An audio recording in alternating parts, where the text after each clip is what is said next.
Hi guys, you are welcome to Dr. Mo's blog. Today we are going to be discussing a very important and intriguing molecule called vitamin K2.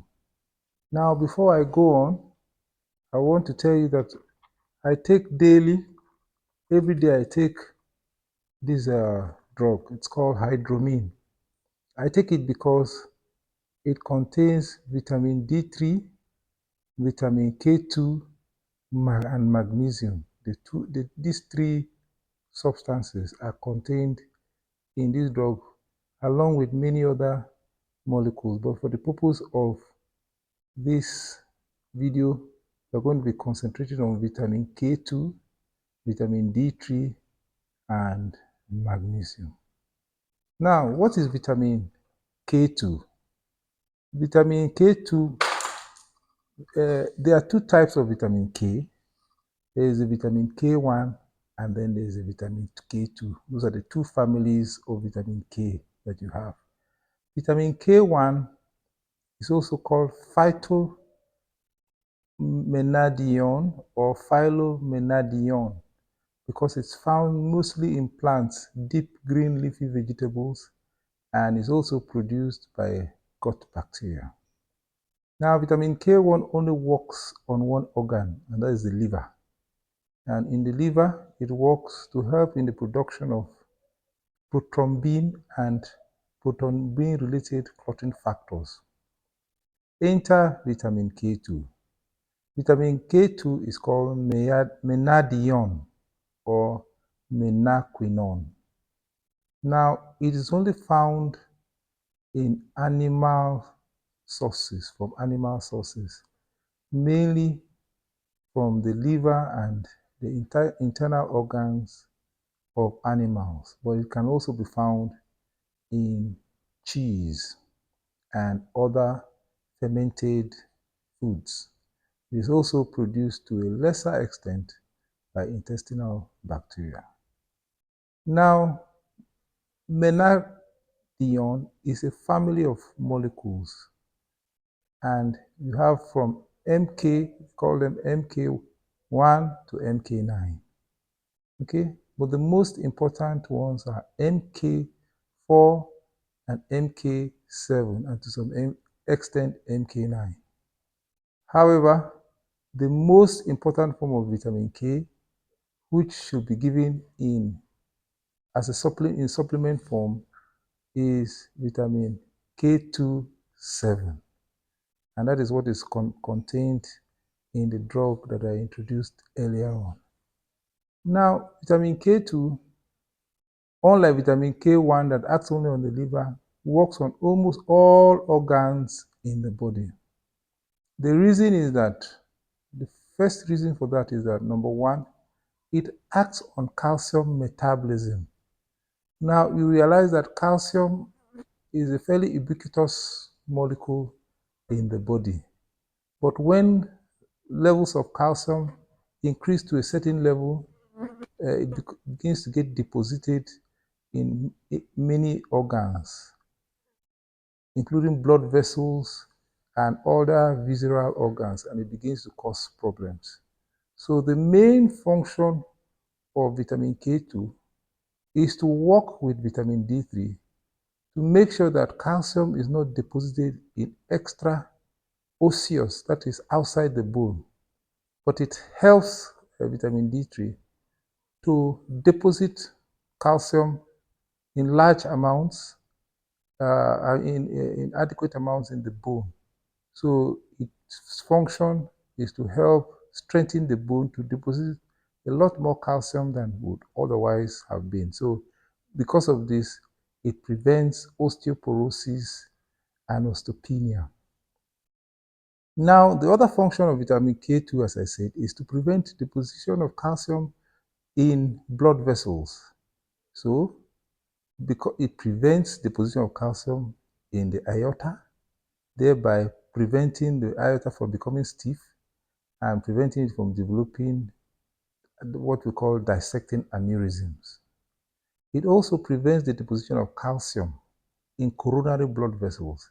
These are the blood vessels that supply the heart and keep the heart supplied with oxygenated blood. Now, if these blood vessels become calcified, they become non-compliant, and blood supply to those blood vessels, those to the parts of the heart, become inadequate, and the person can have myocardial infarction or heart attack. So that is why it is very crucial for you to have adequate levels of vitamin K2. Now, how important is vitamin K2 to the functions of the kidney? The first thing is that vitamin K2 prevents deposition of calcium in the blood vessels of the kidney that can cause diminished blood flow of blood to the kidney and therefore cause kidney disease. It also acts on a factor that prevents loss of protein in the urine, that's what we call proteinuria. So vitamin K2 prevents proteinuria and helps the kidney to function normally so that the levels of the creatinine in the blood remain within normal levels. Vitamin K2 also prevents the development of parahypothyroidism. Okay, so it helps to preserve the blood supplies, the parathyroid glands, so that the levels of parathormone is maintained to help in calcium metabolism. Similarly, vitamin K2 also prevents deposition of calcium or calcification within the pancreas, which would cause the person to become hypopancreatic and also to develop diabetes. So it is known, according to some publications which I have read, that it can prevent the development of diabetes by about 9% in those who are prone to developing diabetes. The vitamin K2 is also involved in insulin signaling, just like nitric oxide. This molecule, vitamin K2, is also involved in insulin signaling. And therefore, when you have optimal levels of vitamin K2, your insulin metabolism is better and you are less likely to deposit visceral fat and also to develop metabolic syndrome. Now, so those are the main functions of vitamin K2. Then, not to forget the brain. You know that the blood supply to the brain tends to diminish as one gets older due to development of atheromatous plaques in the carotid system. When these atheromatous plaques develop in the carotid system, the blood vessels become non-compliant and become partially obstructed and can result in the development of either ischemic or hemorrhagic stroke, or in chronic cases, it can result in dementia. So we must now realize that vitamin K is very important across the board. The main reason is that it maintains blood vessels health, blood vessel health, the compliance of the blood vessels, thereby maintaining the blood supply to all the blood vessels. And once blood supply to any organ and the venous drainage is intact, the function of that organ is not likely to suffer. Now, there are there are two other molecules that work hand in hand with vitamin K2. And therefore, any source of vitamin K2 which contains these two molecules will also make it to function better. So the three molecules, they work in synergy with each other. What are these molecules? Number one is Number one is vitamin D3. Now, for vitamin D3 to work optimally, to cause calcium to be deposited in the bones, it needs vitamin K2 around to potentiate its effect. Also, the second molecule that is important, or the second element that is important, is magnesium. The presence of magnesium encourages absorption of calcium into the body, also encourages deposition of calcium in the bone. So with these three molecules around, vitamin K2 and magnesium, calcium and vitamin D3, calcium metabolism, you don't even need exogenous to supplement calcium in your diet, because the dietary to supplement calcium, because the dietary content of calcium is usually high enough. If these three molecules are available, the calcium metabolism will go on smoothly. Now, what are the sources of vitamin K2? As I said earlier on, vitamin K2 can be got from fermented foods. Now, fermented foods are not very common in Africa.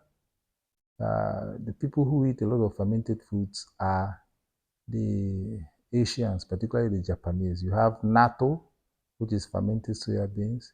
You have kimchi, which is made from fermented milk. You have sauerkraut, which is made from fermented cabbages.